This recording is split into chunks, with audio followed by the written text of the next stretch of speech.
लीजिएगा। तो चलिए अब हम लोग स्टार्ट करते हैं आज का सेशन। तो फ्रेंड्स, जैसे मैंने आपको बताया है कि आज इस सेशन में हम लोग Gyan Bindu Bihar police full length test 5 को डिस्कस करेंगे।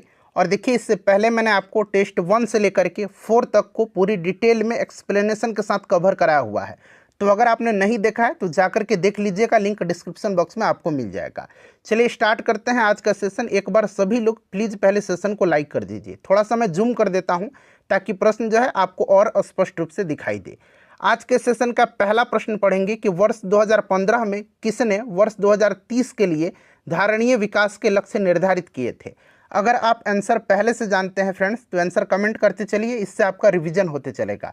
और जो भी मैं आपको एक्सप्लेन करके एक्स्ट्रा फैक्ट्स बताऊंगा उसे आप ध्यानपूर्वक जरूर सुनिएगा। इससे क्या होगा कि एक प्रश्न के साथ साथ आपके 2 से 3 प्रश्न जो हैं कवर होते चलेंगे। अब यहाँ पर ध्यान दीजिएगा, वर्ष 2015 में किसने वर्ष 2030 के लिए धारणीय विकास के लक्ष्य निर्धारित किए थे। तो देखिए, 2015 में संयुक्त राष्ट्र महासभा, अंग्रेजी में बोलते हैं इसको यूनाइटेड नेशंस जनरल असेंबली, ठीक है ना। तो यहाँ पर देखिए संयुक्त राष्ट्र साधारण सभा लिखा गया, जनरल का साधारण यहाँ पर लिख दिया गया हिंदी में, तो आप यहाँ पर सुधार सकते हैं, संयुक्त राष्ट्र महासभा आप बना लीजिए, ठीक है ना, ज़्यादा बेटर रहेगा। और अंग्रेजी में आप याद रखिए यूनाइटेड नेशंस जनरल असेंबली, ठीक है ना। 2015 में संयुक्त राष्ट्र महासभा ने 2030 तक के लिए धारणीय विकास के लक्ष्य निर्धारित किए थे और इन लक्ष्यों को 2030 एजेंडा के रूप में जाना जाता है और ये दुनिया भर में 2015 से 2030 तक लागू किए जाएंगे। और इन लक्ष्यों में 169 विशिष्ट लक्ष्य शामिल हैं। तो सारे पॉइंट्स को आप ध्यान रखिएगा। तो राइट आंसर यहाँ पर ऑप्शन नंबर बी हो जाएगा, ठीक है। अच्छा, संयुक्त राष्ट्र संघ की स्थापना कब हुई थी, ये बड़ा पूछा जाता है। तो 24 अक्टूबर 1945 को हुई थी। इसका हेडक्वार्टर कहाँ पर है, तो न्यूयॉर्क में है। इसे भी आप साथ साथ ध्यान रखिएगा। इस टेस्ट को आप एक एग्ज़ाम के तौर पर लगाइए। ऐसा समझिए कि आप एग्जामिनेशन हॉल में बैठे हुए हैं और बिहार पुलिस 2025 की परीक्षा दे रहे हैं।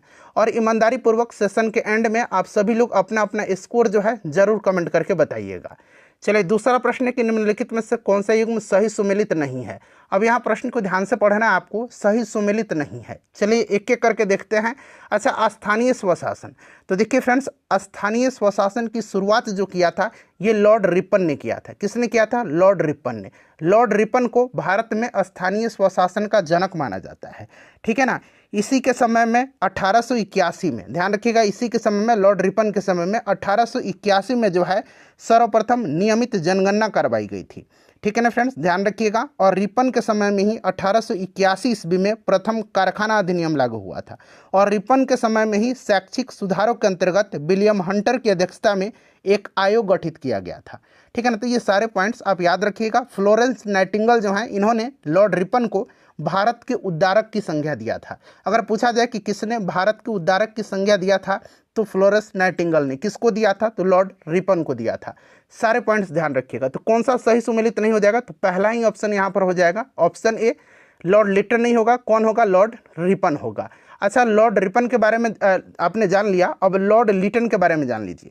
देखिए, लॉर्ड लिटन ने 1878 में जो है वर्नाक्यूलर प्रेस एक्ट को लागू किया था।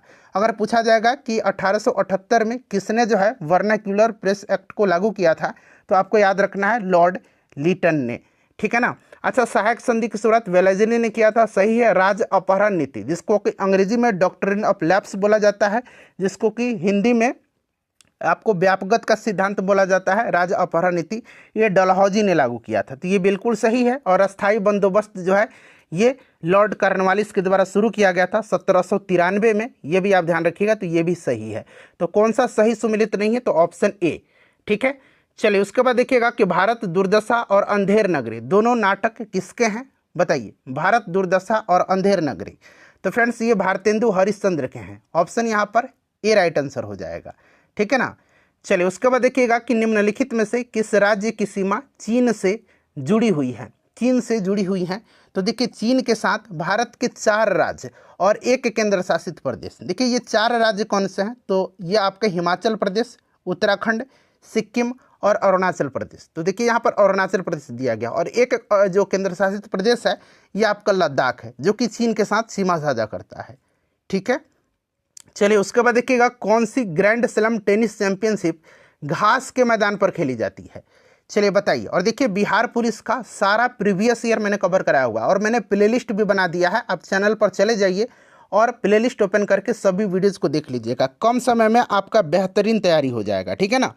तो यहाँ पर देखिए कौन सी ग्रैंड स्लैम टेनिस चैंपियनशिप घास के मैदान पर खेली जाती है। तो देखिए फ्रेंड्स ध्यान रखिएगा, घास के मैदान पर जो खेला जाता है ये खेला जाता है विंबलडन, ठीक है ना। विंबलडन घास के मैदान पर खेला जाता है। ऑस्ट्रेलियन ओपन और यूएस ओपन, यहाँ पर देख सकते हैं ऑस्ट्रेलियन ओपन और यूएस ओपन, ये जो है हार्ड कोर्ट पर खेला जाता है, ये हार्ड कोर्ट पर खेला जाता है, ठीक है ना, ये हार्ड कोर्ट पर खेला जाता है। और फ्रेंच ओपन जो है ये क्ले कोर्ट पर खेला जाता है। तो अगर पूछा जाए कि क्ले कोर्ट पर कौन सा खेला जाता है तो फ्रेंच ओपन, हार्ड कोर्ट पर यूएस ओपन और ऑस्ट्रेलियन ओपन, और घास के कोर्ट पर जो है घास के मैदान पर ये विंबलडन खेला जाता है। चलिए देखिएगा कि भारत के संविधान निर्माताओं ने निम्न में से कौन सा लक्षण अमेरिका के संविधान से ग्रहण किया है। ये पिछला टेस्ट में भी था। तो न्यायिक समीक्षा है, मौलिक अधिकार है, सर्वोच्च न्यायालय के न्यायाधीशों को पद से हटाने की प्रक्रिया। तो उपरोक्त सभी यहाँ पर करेक्ट आंसर हो जाएगा, ठीक है ना, जो कि अमेरिका के संविधान से ग्रहण किया गया है। क्लियर। चलिए उसके बाद देखिएगा, choose the word opposite in the meaning to the given word. Reject का अपोजिट बताना है, तो रिजेक्ट का यहाँ पर सबसे सुटेबल होगा एक्सेप्ट, ठीक है ना। हालांकि अलाउ भी हो सकता है बट एक्सेप्ट यहाँ पर ज़्यादा सुटेबल होगा। चलिए चयन शब्द में संधि के सही नाम का चयन करें। देखिए शब्द क्या है चयन, और इसमें जो है सही संधि का नाम आपको बताना है। तो देखिए चयन जो है ये बना हुआ है चे प्लस अन से, ठीक है ना, ये बना है चयन, ठीक है ना। और देखिए इसमें कौन सा है तो इसमें अयादी संधि है। तो याद रखिएगा अयादी स्वर्ण संधि यहाँ पर राइट आंसर हो जाएगा, ठीक है।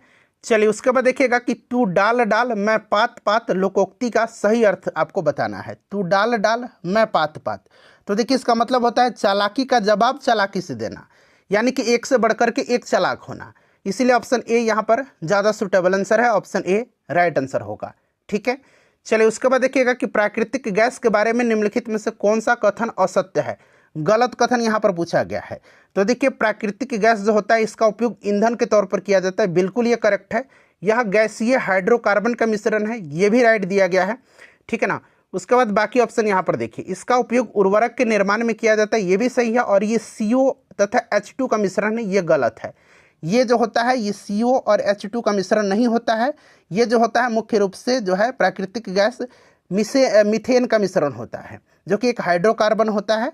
तो देखिए ये ऑप्शन डी राइट आंसर हो जाएगा। और CO प्लस H2 यानी कि CO और H2 कार्बन मोनोऑक्साइड और जो H2 है इसका मिश्रण क्या कहलाता है, इसको वाटर गैस बोला जाता है। इसको क्या बोला जाता है, वाटर गैस, यानी कि जल गैस हिंदी में इसको बोला जाता है। तो ये भी आप ध्यान रख सकते हैं, ठीक है ना। चलिए निम्नलिखित में से देखिए किस देश में यूफ्रेटस और टाइग्रिस नदियाँ बहती है, बताइए। अब देखिए यूफ्रेटस और टाइग्रिस नदी ये कहाँ पर बहती है। तो फ्रेंड्स देखिए यूफ्रेटस और टाइग्रिस नदी जो है ये बहती है इराक में। तो यहाँ पर ऑप्शन डी राइट आंसर हो जाएगा। उसके बाद देखिए नेक्स्ट क्वेश्चन हमारा कि निम्न में से किस अंग्रेज व्यक्ति ने पहली बार श्रीमद् भगवत गीता का अनुवाद अंग्रेजी में किया था। तो देखिए किस अंग्रेज व्यक्ति ने पहली बार जो है श्रीमद् भगवत गीता का अनुवाद अंग्रेजी में किया था। तो ये किया था चार्ल्स विल्किंस ने। किसने किया था, चार्ल्स विल्किंस ने। और ध्यान रखिएगा विलियम जोन्स भी पूछे जाते हैं, तो इनके बारे में जान लीजिए। विलियम जोन्स ने 1784 ईस्वी में, कब, 1784 ईस्वी में विलियम जोन्स ने एशियाटिक सोसाइटी ऑफ बंगाल की स्थापना किया था। अगर पूछा जाए कि एशियाटिक सोसाइटी ऑफ बंगाल की स्थापना किसने किया था, तो ध्यान रखना है विलियम जोन्स ने किया था। कब किया था, तो 1784 ईस्वी में किया था, ठीक है।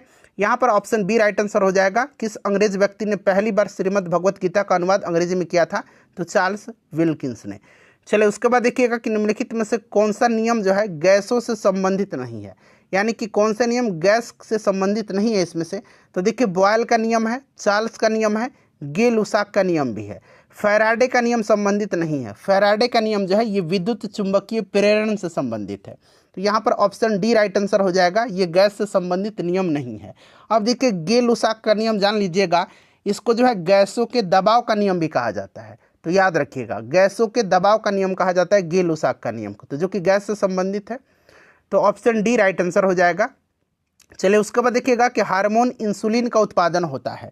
हार्मोन इंसुलिन का जो उत्पादन होता है वो बताइए। तो फ्रेंड्स ये आपको पता है कि पैनक्रियाज ग्रंथि से होता है, और ये आपकी लैंगरहैंस की दीपिका के बीटा कोशिका से, बीटा सेल से स्रावित होता है।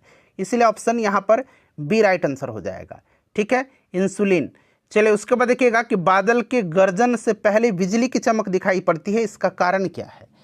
देखिए बरसात के समय में बिजली की चमक पहले सुनाई देती है और गर्जन बाद में, ऐसा क्यों होता है, तो यही पूछा गया है। तो देखिए प्रकाश का वेग ध्वनि के वेग से बहुत अधिक होता है, इसलिए बिजली की चमक जो है ये पहले दिखाई देती है, ठीक है ना। तो देखिए बिजली की जो यहाँ पर राइट आंसर हो जाएगा वो क्या हो जाएगा, प्रकाश का वेग अधिक होता है ना।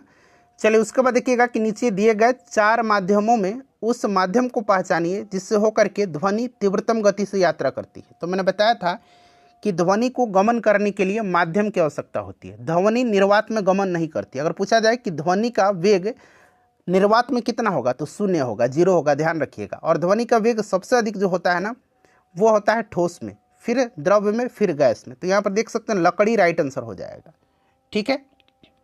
चलिए उसके बाद देखिए भारत के पश्चिमी समुद्र तट पर वर्षा किस मानसून के द्वारा या किस मानसून से होती है। भारत के पश्चिमी तट पर, भारत के पश्चिमी समुद्र तट पर जो है वर्षा दक्षिण पश्चिम मानसून के कारण होती है, दक्षिण पश्चिम मानसून के कारण होती है। और यह मानसून जो जून से सितंबर तक रहता है, अरब सागर से उठता है और भारत के पश्चिमी तट से टकरा करके भारी वर्षा करता है, ठीक है। चलिए the antonym are the word of, देखिए एंटोनिम का मतलब क्या होता है, एंटोनिम उल्टा होता है, तो ऑपोजिट मीनिंग हो जाएगा, उल्टा मतलब उल्टा अर्थ हो जाएगा, ठीक है ना। चलिए निम्नलिखित में से कौन सी नदी अरब सागर में गिरती है, चलिए बताइए राइट आंसर क्या हो जाएगा। तो देखिए इसमें से अरब सागर में नर्मदा गिरती है, कौन सी नदी गिरती है, नर्मदा नदी गिरती है, ठीक है ना, इसको ध्यान